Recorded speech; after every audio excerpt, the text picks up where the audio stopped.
Nous allons maintenant nous intéresser à la fonction include qui permet d'inclure des fragments de code dans différentes pages.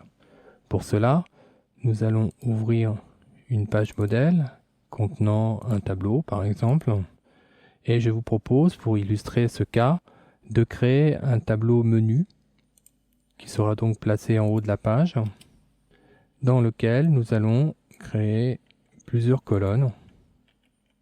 Chaque colonne correspondra par la suite à une rubrique du site dans lequel vous allez intégrer cette page.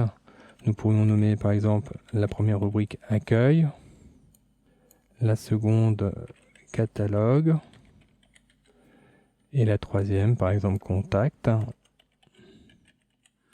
Enregistrons cette page modèle dans notre répertoire de test. Je propose d'utiliser par exemple, nous pourrions utiliser accueil, pourquoi pas, accueil.php.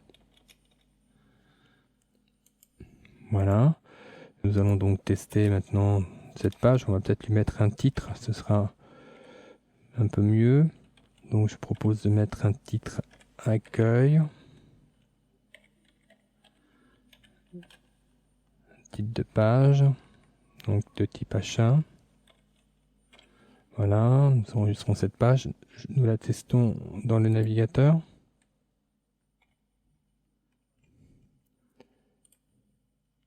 Ouvrons dans le répertoire structure, notre page accueil, et nous obtenons donc cette structure de page très simpliste, le tableau du haut étant censé représenter un menu.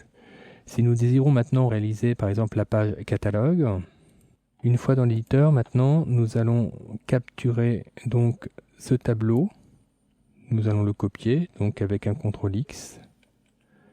Je vais créer donc une nouvelle page.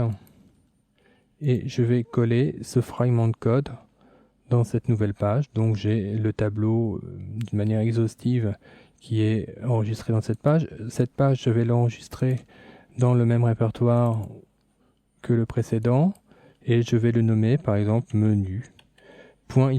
On a coutume d'ajouter .inc pour indiquer que la page dans laquelle la page concernée n'est pas une page autonome avec sa structure HTML, mais une page qui doit être incluse dans une autre page. C'est pour ça qu'on indique en général INC.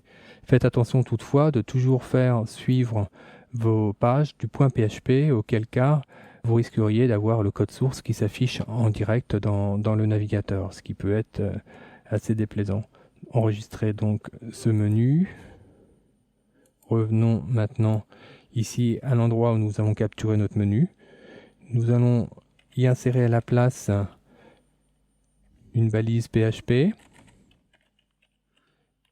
et utiliser l'instruction include de sorte à indiquer qu'ici doit être inclus le fragment de code que nous venons de réaliser.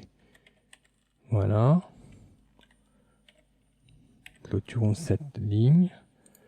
Si j'enregistre maintenant cette page et que je la teste de nouveau dans mon navigateur, et si j'actualise, j'ai strictement la même chose que précédemment, sauf que ici, mon menu du haut n'est plus présent physiquement dans la page, mais se trouve dans un fichier annexe qui s'appelle menu.inc.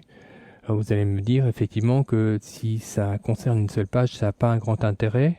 Nous allons donc créer de nouvelles pages. Nous allons donc par exemple créer la page catalogue de la même manière. Voilà. Nous allons changer le titre pour pouvoir la dissocier de la précédente. Je l'enregistre. Et je vais aussi l'enregistrer dans une page qui va se nommer donc contact par exemple. Voilà, je vais aussi changer le titre de cette structure et l'enregistrer. Nous avons maintenant une structure de 3 pages. L'intérêt de cette structure serait de pouvoir passer de l'une à l'autre. Pour cela, nous avons déjà prévu d'intégrer un menu commun, mais ce menu n'est pas actif. Nous allons donc retourner dans la page menu.inc.php et nous allons y ajouter des balises, des liens hypertextes, de sorte à pouvoir passer d'une page à l'autre. Donc là, la page va s'appeler accueil.php.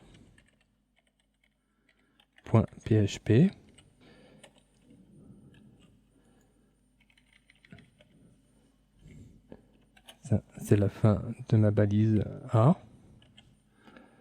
Je vais renouveler la même structure pour le lien catalogue.